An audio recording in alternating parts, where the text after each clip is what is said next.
Take you krabasi ano sheng, masa pemba ano sheng, begadoti ano sheng, na tampum fui ala. Suriname altijd dichtbij, je zat vat toch? In Meati, Srana.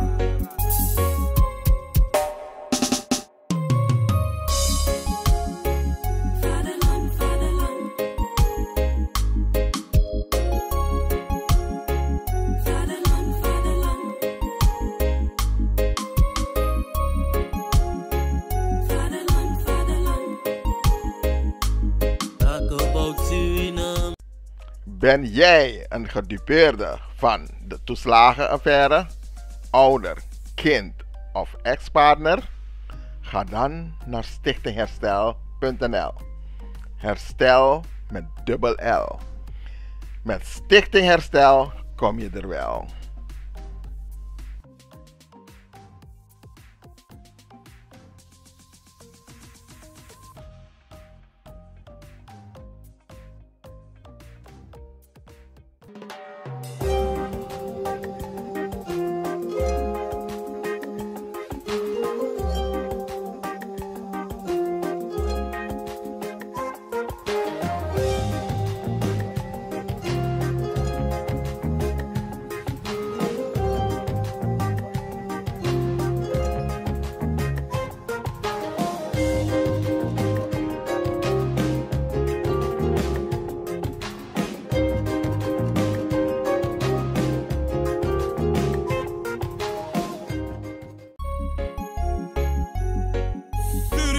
Altijd dichtbij, je zat vat toch?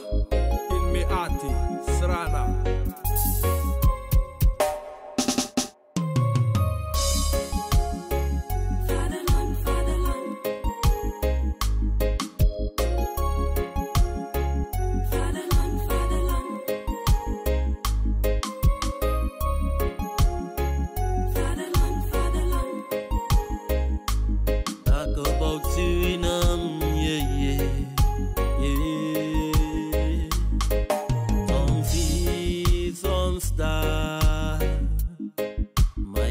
Suriname, misa fetigi mama Srana, was de eer van de vader, vaderland. Suriname is mijn vaderland, vaderland.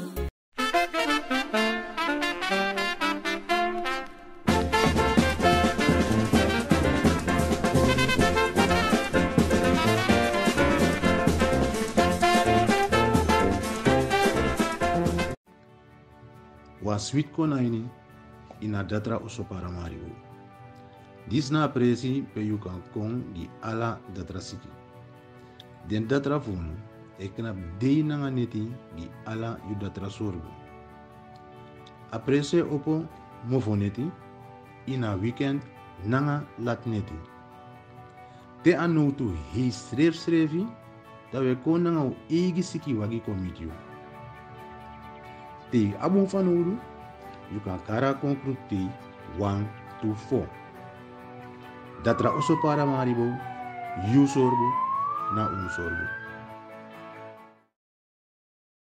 No hornot lo, tambri pinu srefi, una de westra na man. Vaderland, Suriname is je vaderland. Yes, goedemiddag, welkom weer bij een nieuwe editie van Tori Taki. Je ziet ons lachen, wij zijn al lang begonnen met ons voorgesprek. Ik heb Cor van Driebergen bij me, de boxende coach. Het is een weerzien met oude bekenden, we kennen elkaar al heel lang. Hij is ook een Rotterdamse ondernemer. Ik vond niemand minder dan Cor moest hier een keer zitten. Omdat wij deze programma's natuurlijk ook opnemen in Rotterdam, in de studio hier zo. En Cor, ik ben blij dat je er bent. Culturen TV gaat kennis met je maken. Wie is Cor van Driebergen? Zo, hoe lang hadden we? Kort hè? Kort en krachtig. Ik onderbreek wel als het lang wordt. Oh, je zit al de timer aan, duidelijk, kijk. Nee, geboren getogen Rotterdammer. Altijd gek geweest op het helpen van mensen. En door de combinatie van vechtsport en allemaal dingen die in mijn leven gebeurden, ben ik, doe ik wat ik doe. Mensen coachen, trainen, entertainen. Want dat is natuurlijk ook een stukje. Dat is ook een stukje. Het is niet alleen maar mensen op weg helpen, maar gewoon leuke dingen doen. Ja, want op je handschoen staat het ook, hè? Nice trouwens, ook het eigen werk staat er ook op. Hè? Direct naar je kern, want je bent niet zomaar een boksende coach. Nee, het is eigenlijk gek genoeg ontstaan door een stukje ongeduld. Je weet toch, tactori met mensen dus. Je wilt ze op weg helpen, ben je 10 sessies verder, doen ze nog steeds diezelfde Nee, je mag het zeggen. doen ze nog steeds dezelfde shit. Surinamers, ze zijn al wat gewend. Nee, en op een gegeven moment werd ik daar gewoon moe van. Ik zeg van ja, ik wil je niet meer helpen. Dus toen dacht ik van ja, maar wat gebeurt er nou toen ik zelf ontdekte met vechtsporten, wat er met mijzelf gebeurde. Ik veranderde in één keer, ik ging niet meer nadenken, ik ging niet meer allerlei smoesjes bedenken. Nee, ik ging er echt letterlijk voor. En doordat mensen dat gingen doen, kwamen dus inderdaad de echte verhalen naar boven van ja, maar waarom doe je iets niet? Of waarom doe je iets juist wel? En emoties en alles. En daardoor, ja, eigenlijk was de code direct naar de kern was gewoon duidelijk. Direct naar de kern, Ja. want door het te slaan, dan kom je sneller tot die kern. Kom je bij jezelf. Ik had het net over in het voorgesprek ook. Dat mensen, die zitten heel erg in hun hoofd, vergeten eigenlijk het hele leven, maar ook hun hele lijf. En daardoor krijg je allerlei ziekten, dat je niet lekker voelt en af en toe door het gewoon letterlijk eruit te slaan. Ik had mensen die kwamen met rugpijn, schouderpijn. En die zeggen van, ik voel me relaxed. Ik had wel last van mijn schouder, maar dat was omdat sommigen zoveel energie hadden dat ze eruit moesten Dat je het slaan. moest opvangen. Ja, wat ik kan me nog herinneren, ik had een keer ergens een lezing gegeven, daar was je bij. Toen heb je mij uit het publiek gehaald om een demonstratie met je te doen. Jij was vrijwilliger. Die man heeft gewoon volgens dat het mijn Colbert gescheurd is. Vandaar dat ik vandaag zonder Colbert zit. De laatste keer is mijn mouw helemaal. En wat gebeurde er? Ik stoot rustig. En jij zegt op een gegeven moment, kom op. En die knop waar je het over hebt, direct naar je kern, was meteen omgezet. Toen begon ik te stoten. En toen was mijn jas kapot. En ik weet niet, er was ook nog een vrouw in het publiek die toen zei, kom op Pascal, knocking! Weet je nog? Maar een paar die gingen jou een klein beetje opstoken, ja. Nee, Het is niet dat ik ze had gevraagd, maar ik knikte naar ze van pak hem maar, je weet toch? Ja, ik weet niet, bij jou is alles mogelijk. Maar we hebben het nu toevallig over die handschoen. En je legt hem net uit, je hebt speciaal voor als je op scholen komt, om te trainen heb je een ander soort handschoen. Wat is het verschil tussen deze twee? Dit is wat kleiner, dit is ook open. Ik heb hele stoere jongens gehad die zeiden van ja, en die grote handschoenen die stinken. En dan denk ik van ja, kom op. Omdat je hand erin heeft Je hand erin. En toen heb ik deze gemaakt. En eigenlijk wat belangrijk is bij workshops is dat het veilig is. Dat ze elkaar niet echt pijn kunnen doen. En toen ben ik gaan zoeken en heb ik dit laten maken. En ik ben er redelijk tevreden over. Maar goed, omdat het slijtage heeft. Ja, wacht, dus het is een combinatie van een bokshandschoen met een MMA-stukje volgens mij, hè? Een MMA-stukje, want dan... dat is open. Ja, dus je kan hem open doen en dan kan je hem omzetten. En hier heb je gewoon eigenlijk dus dat je... Nou, vandaag word je uitgenodigd om een clinic te gaan geven in Suriname, hè? Hey, luister, ik pak zo'n boksen. En dan ook trouwens met die grote handschoenen.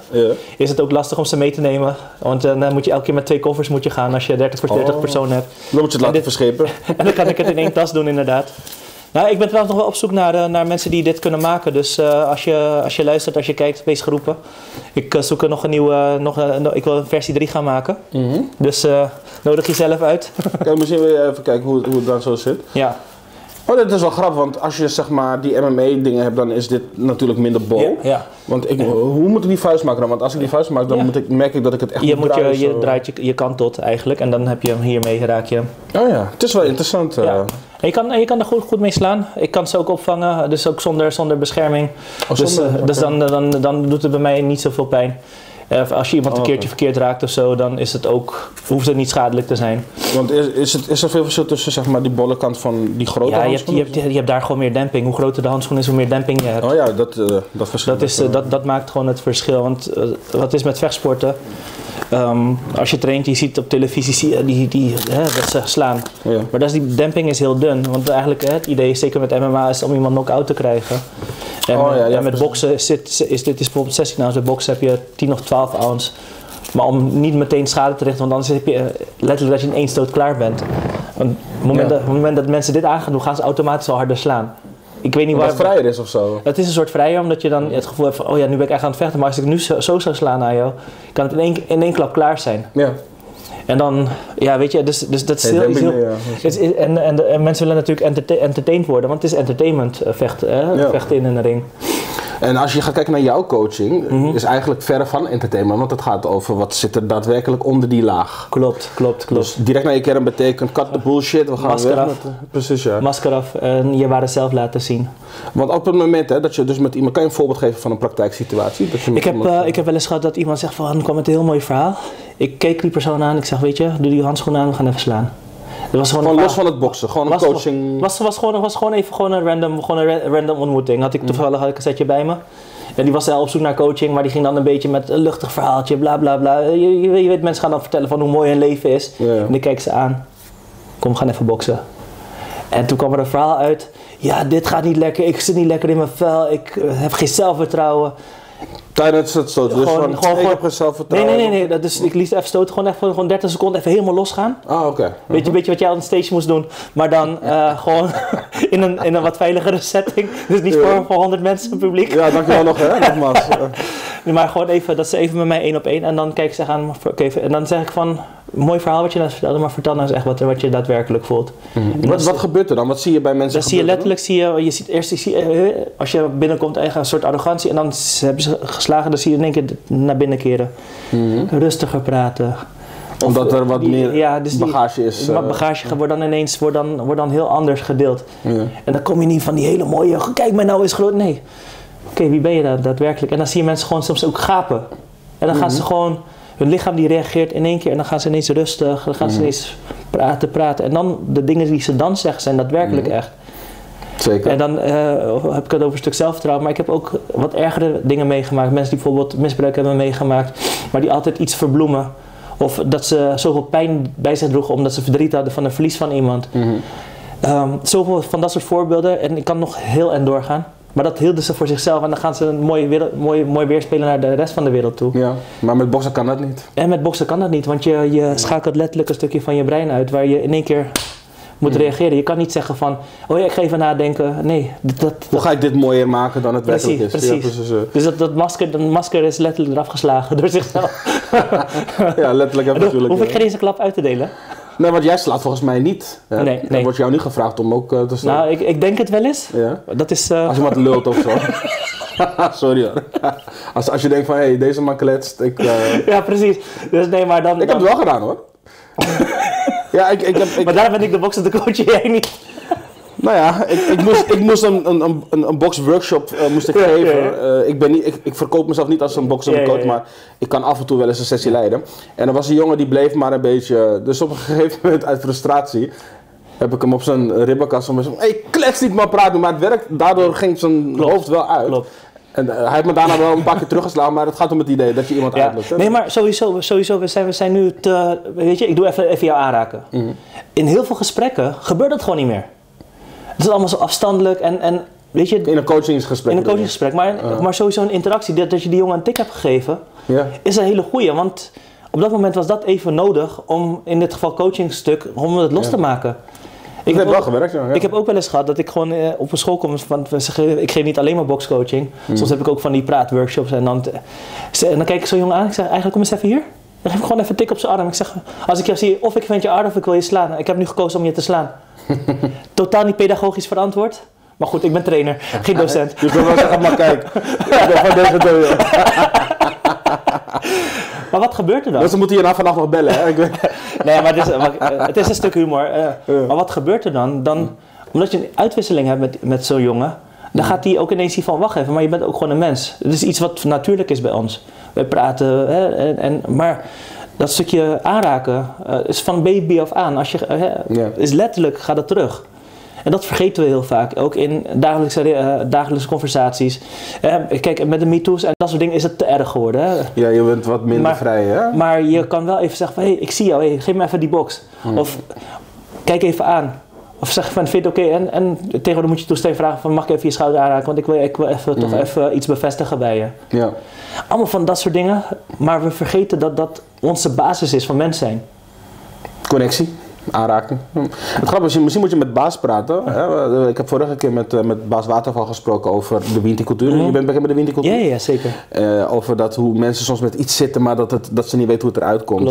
Ik hoor wel een aanvulling op elkaar. Dus misschien moet je na de aflevering even praten met hem. Ik ga dat zeker doen. Maar de grap is, het is allemaal van hetzelfde. We zijn eigenlijk één bron. Maakt niet uit of je het vanuit welke hoek je het bekijkt. Zo zie ik het in ieder geval.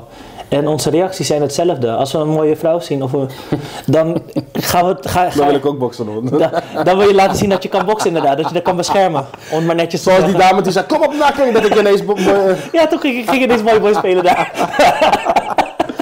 Ja, en wat gebeurt er dan? Dan scheurt je jas. Gelukkig niet je ego, toch niet? Klein beetje. Nee, maar we hebben een aantal basismenselijke reacties. Maar we hebben ook dat stukje wat je bijvoorbeeld bij dieren ziet. Als ze voelen iets bijvoorbeeld. Ik heb de laatste tijd heel veel met overlijdens en dat soort dingen meegemaakt. En dan weet je dat als dieren in de buurt zijn, dan voelen ze gewoon aan, er gaat iets gebeuren. Ja.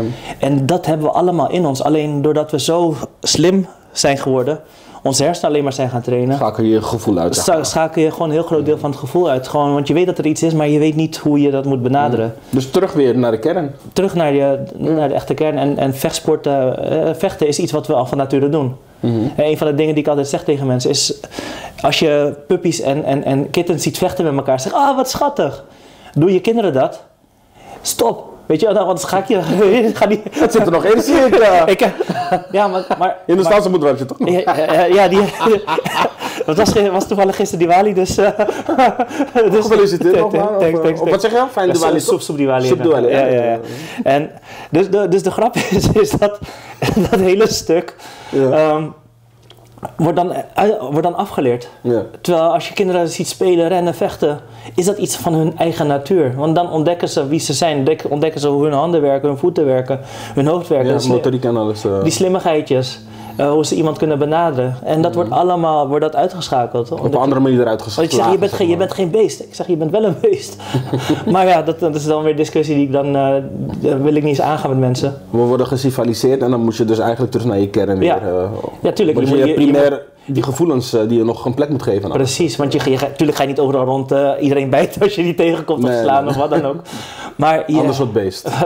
Je hebt wel gewoon een lichaam waar je wat mee moet. En die laat ook allemaal hormonen los. En boosheid of verdriet of iets wat nog niet hier gesnapt wordt, maar het lichaam wil daar iets mee.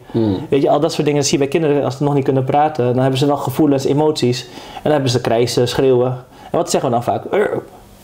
En je mond stil. Ja. En terwijl je juist wil leren van, een kind kan je meenemen van, wat wil je vertellen? Laat maar zien, laat maar zien, waar voel je de pijn? Waar voel je het hier? Voel je het hier? Voel je het daar? En dan laat je wijzen. En dat doe je dan met fysieke aanraking bijvoorbeeld. En wat gebeurt er dan? Ja, zo'n kind wordt dan vaak rustiger, want die voelt zich dan begrepen. En dat is ook uiteindelijk wat ik hier doe, is gewoon de mens zichzelf laten begrijpen. Dus waar moet ik eens slaan om te kijken wat er gebeurt? Dat wil ik wel eens doen, maar ik laat hun slaan. Want heb je ook kennis van het lichaam dat je weet van waar bepaalde pijnen zich openbaren? Bijvoorbeeld, vaak hebben mannen last van hun schouders, onderrug, maar ook knie. Dat is over het algemeen een gevoel van verantwoordelijkheid. Vrouwen hebben vaak in een energiecenter bij de buik. Dat is omdat ze ook kinderen dragen, maar ook een soort verantwoordelijkheid hebben om te zorgen. En bij mannen als ze te veel, ik moet dit, ik moet dat, als je heel veel ik moet hoorpraten, dan weet je van, dan kan ik nu al vertellen van of je hebt last van je knie, of van je onderrug, of van je schouders. Met vrouwen is het vaak, omdat ze kinderen baren, ze zijn creatoren. Dus zij hebben vaak bij de heupen en de benen last. Dus vaak laat ik ze niet eens alleen stoten, laat ik ze ook schoppen. En vrouwen zijn sterker in de benen dan mannen soms in hun bovenlijf. Kan ik je wel vertellen. Ik heb het gehoord van iemand gisteren, Ik heb een hele discussie gehad van, we hadden het over voetbal, man, vrouw, voetbal. Die hele discussie ga ik niet opnieuw afspelen. Maar ze zei, wie zegt jou dat vrouwen niet harder kunnen schoppen dan mannen? Ja, vrouwen zijn flexibeler in hun heupen, maar ook op een andere manier. Dat is een bepaalde explosiviteit die vrijkomt dan, hè? Klopt. En daar komen dus ook heel veel emoties uit. En dan hebben ze ook een soort van last van onderrug, heupen. En wat ik dan vaak doe inderdaad in coaching sessies is ze dan ook even inderdaad laten schoppen. En als je dan zo, ik heb echt rotzooi soms uit mensen gekregen. En ik noem het even echt rotzooi, want er zaten zoveel emoties vast. Van ik mag dat niet, ik moet dat niet. Opgesloten in hun emoties, ze mogen zich niet uiten. Echt, als je ziet waterval van emoties wat eruit kwam. Mooie woordspeling. Ja, waterval van emoties. Dat was... En normaal zou je denken naar boksen waterval van zweet, maar dat was gewoon echt de emoties die helemaal het is niet mooi om te zien hoe je dan ineens iemand... Ik vind het eigenlijk heel mooi. Als ik je zo hoor praten, vind ik het juist ja, nee, maar als je op dat moment zie je snot uit mensen neus komen en dat soort dingen. Je bedoelt echt letterlijk mooi. Oké, je bent niet meer mooi vandaag. Maar daarna zie je een waar persoon dan naar voren komen. Dan zie je volgens mij ook veel kleur in het gezicht dan, hè? Ja. Ik heb het die dag ook gezien, hoor. Het was in dit geval dan jongeren. Jongeren die dan, zeg maar, na de boxworkshop, die waren dan ineens... Ze waren wel afgemat, maar ze waren wat lichter, meer kleur in hun gezicht, wat verlost en noem het maar op. Dus ik herken wel wat je zegt. Ze waren uit hun hoofd, ze zaten vol in hun lichaam. En sommigen hadden niet eens de neiging om een mobiel te willen pakken. Nee, dat is correct. Dat was ook zo, ja. Maar stel je voor, hè, iemand komt bij jou, hoe werkt het? Dus iemand meldt zich bij je aan en dan heb je dan een consult? Ik maak het gewoon heel simpel. We gaan gewoon letterlijk, ik doe niks binnen, hè? Dus geen binnencoaching. Het is alleen voor workshops, ander verhaal. We gaan bij mij, bij Erasmusbrug gaan we kennis maken. Ik zeg, ik geef je de handschoenen, ga gewoon lekker stoten. Laat me je gewoon lezen. Als er wat gebeurt, gebeurt er wat gebeurt er Dus niks. de eerste kennismaking is van hier, trek je handschoenen aan en begin te stoten. Okay. Ja, gewoon rustig en dan gewoon vragen stellen van wat merk je nu op? Wat doet dit met je? Vind je het leuk? Vind je het niet leuk? En hoe lang duurt dat ongeveer? Half uur, 3 kwartier. En dan heb ik vaak wel een idee van waar ik mensen mee kan helpen. En als ze dan klaar zijn met stoten? En wat ik ze dan meestal aanbied is een traject van 5 tot 10 sessies. Meer wil ik ook niet. Ja. Want je hebt elke keer een plateau waar je zelf naartoe moet groeien. Ik geloof namelijk als je bewust bent van hoe jij in je eigen lichaam zit. Dan gaat je brein ook die connectie maken daarmee. En dan zie je op een gegeven moment je eigen patroon waar je doorheen wil breken.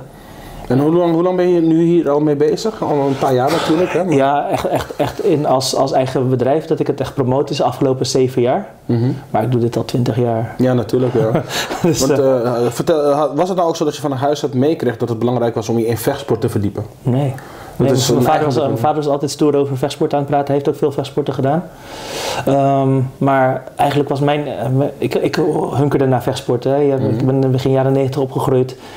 Bruce Lee tijd. De Bruce Lee's werden toen al 20 keer herhaald inderdaad. De Jean-Claude Van Damme was natuurlijk up and running.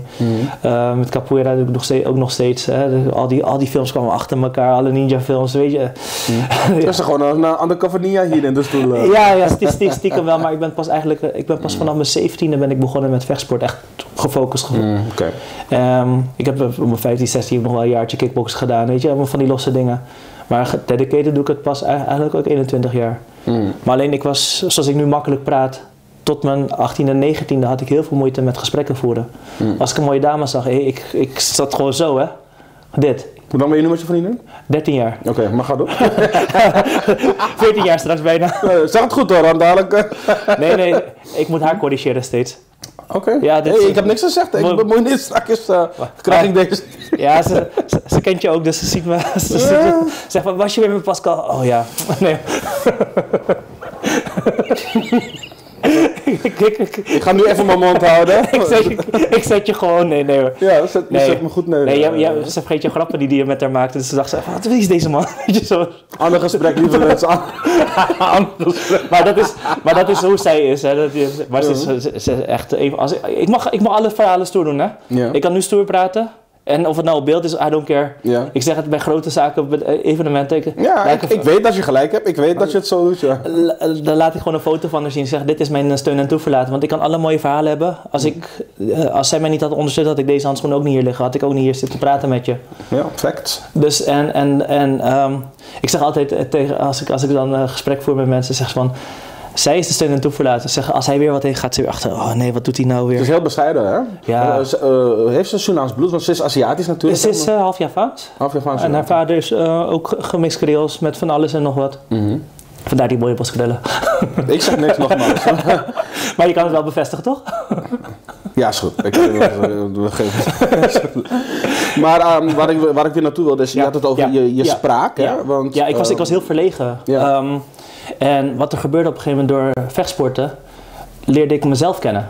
En dat was voor mij echt iets wat gewoon heel mooi was. Want ik durfde niet te praten. Ik deed gewoon wat. Ik had gewoon mijn VWO had ik gehaald net. Ik ging naar de universiteit. Ik had wel gewoon mijn praatjes wel. Maar wel, weet je, was van, oh ja, leuk je te kennen. Oh, je heet Pascal? Oké, dat onthoud ik wel. En dan ga ik weer door met mijn leven. Ik was gewoon totaal niet in staat om contact te maken met mensen. Maar mensen vonden altijd wel iets van me. Dus vanwege mijn formaat kwamen mensen al naar me toe. Maar ik was niet bezig met van, oh ja, hoe ga ik je helpen of wat dan ook. En door vechtsporten kwam er op een gegeven moment een moment. En ik was, noem het even, heb je wel eens een plassend hondje gezien? Eén been half omhoog, zo gebogen. Zo schopte ik. Een mooie schop is altijd recht, helemaal gestrekt. En ik deed echt een soort zo'n een bescheiden trap. Zo'n plassend hondje. En toen zei die leraar tegen me van, strek je verdomme je been nou eens. Gewoon zo. En vanaf dat moment klikte er iets in mijn lichaam. Ik begon mijn schoppen te strekken. Wat gebeurde er? Ik begon letterlijk meer plezier te halen uit de sport.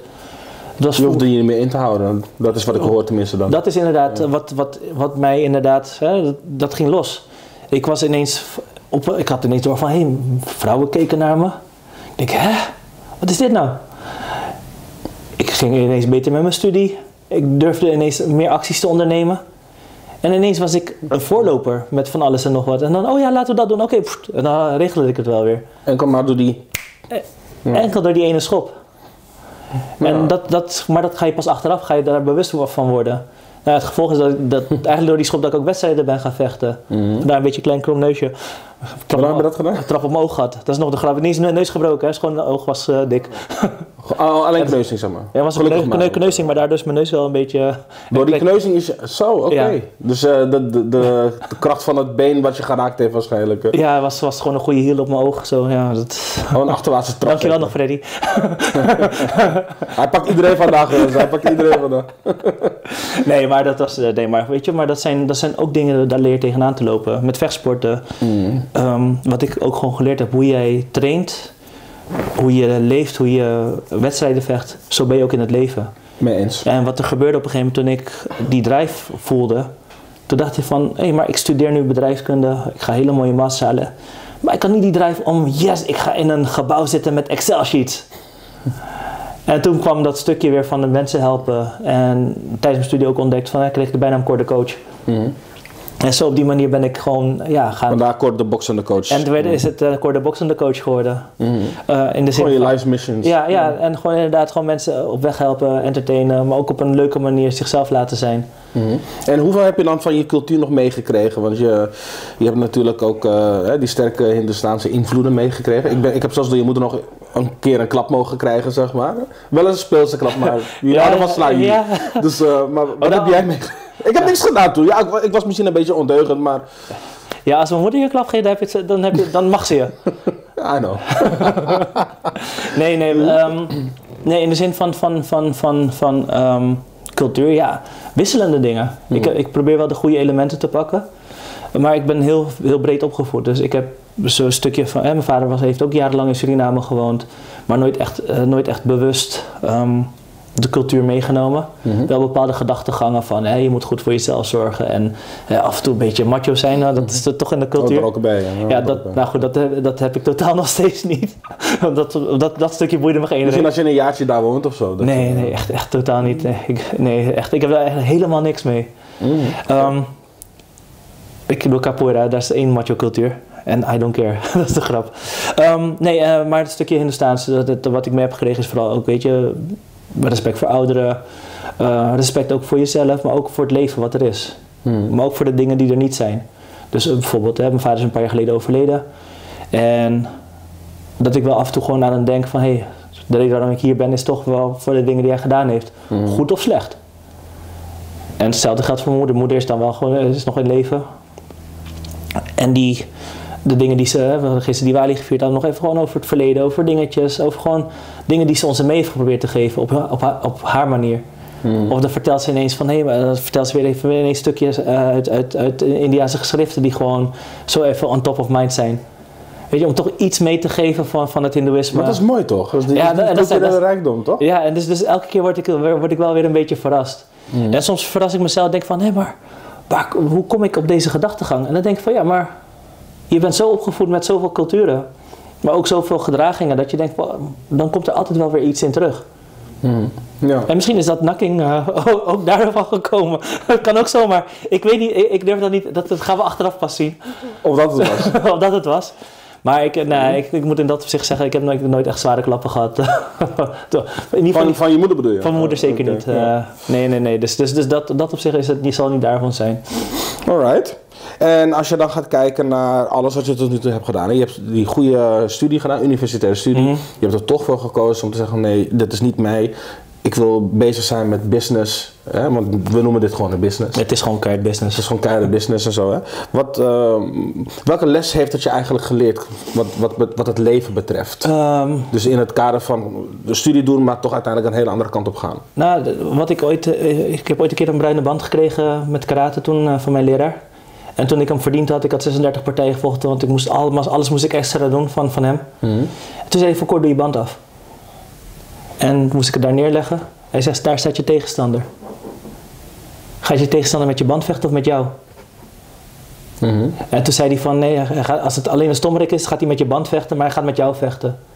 Alleen je band geeft wel weer wat voor niveau je hebt en wat voor manier van denken je hebt.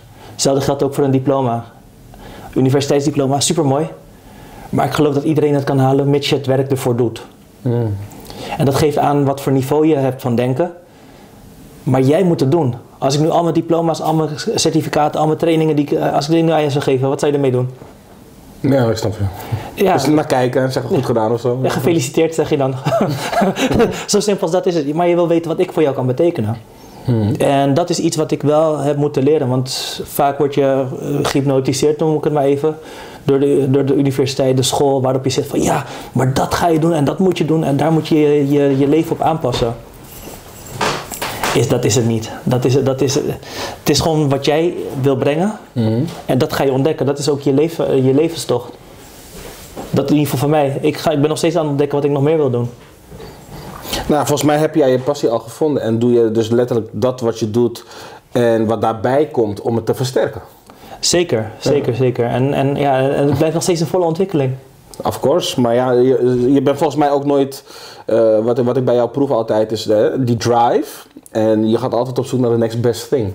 Om die bal vooruit te krijgen. Klopt. Dus dan zitten we hier over waarschijnlijk 5 jaar weer om te kijken van wat is het nu dat je doet. Ja, en hopelijk in een nog veel grotere studio. Hè? Met publiek toch, zo'n 1000 mensen zo.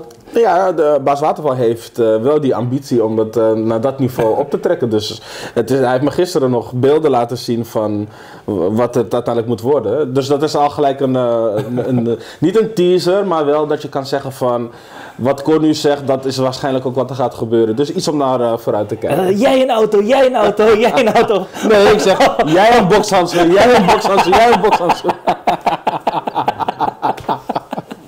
Trouwens, daarover gesproken. Ik weet zeker dat de kijkers nu denken van, maar wanneer gaan jullie die handschoenen aantrekken? Ja, eigenlijk wel hè. Ik wist dit hè, maar oké, laten we het doen. Wat moet ik aantrekken? Jij mag kiezen. Jij mag zeggen van, ik wil de grote of ik wil de kleine. Met de kleine weet je dat je me meer pijn kan doen. Met de grote... Oh ja, maar ik hoef je geen pijn te doen. Ik wil gewoon... Dan doe je lekker de grote handschoenen aan. Kijk, zie je mijn vinger? Ik wil eigenlijk weten wat is handiger voor mijn vinger. Doe die open, dan heb je wat vrijer. Oké, wat gaan we eigenlijk doen? Dat moet ik eerst weten. Gewoon links, rechts, hoek en dan een beetje duiken. We hebben nog precies 1 minuut, hè? Dat weet je wel. Helemaal strak. Nou, is goed. Dus jij doet niks aan, ik moet hem aantrekken. Ja, ik ga gewoon de klappen vangen. Dan zien mensen ook live dat ik echt wel tegen iets kan. Ik ga echt niet hard staan, Cor. Dit is gewoon puur voor de demonstratie en mijn vinger doet nog steeds pijn. Hoor je mijn excuses verzinnen of niet? Ik zeg niks. Ik kijk alleen maar naar je lichaamstaal. Wat zegt mijn lichaamstaal?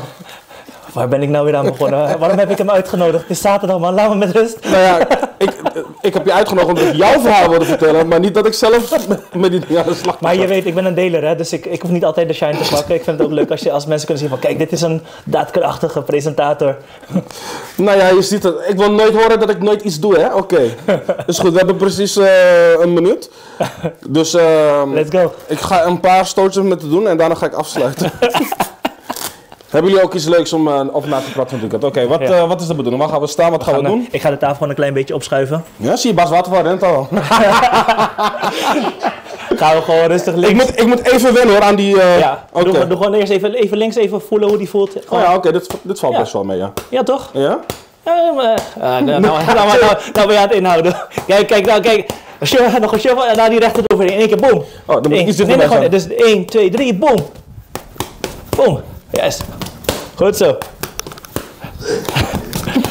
Ik was gewoon elke dag hier in mijn studio, man. Echt. Hey, lieve mensen, dit was Cor van Driebergen, de boxende coach. Ik ben heel blij dat hij er is geweest vandaag.